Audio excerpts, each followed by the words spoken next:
Pas de répit dans le conflit israélo-palestinien. 3 Palestiniens ont été tués samedi en Cisjordanie occupée et à Jérusalem-Est, après avoir tenté de poignarder des Israéliens.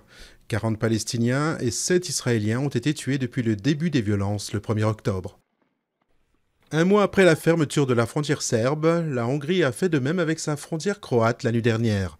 Conséquence, le flux de migrants traversant les Balkans à destination de l'Europe de l'Ouest se redirige désormais vers la Slovénie. Dominique Strauss-Kahn contre-attaque.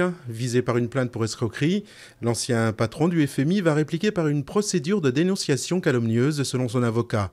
Le parquet de Paris avait ouvert en juillet une enquête contre DSK pour escroquerie et abus de biens sociaux en lien avec son ancienne société d'investissement luxembourgeoise en faillite. Le Parti socialiste va porter plainte contre X pour faux et usage de faux, ainsi qu'usurpation d'identité, après les incidents constatés vendredi au premier jour de son référendum sur l'unité de la gauche au régional.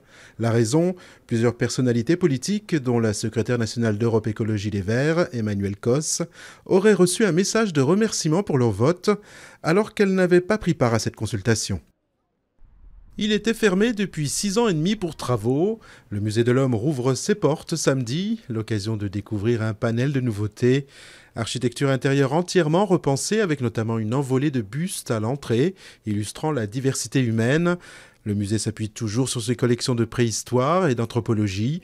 Plus de 96 millions d'euros ont été investis pour faire entrer cet établissement de 1938 de plain-pied dans le XXIe siècle.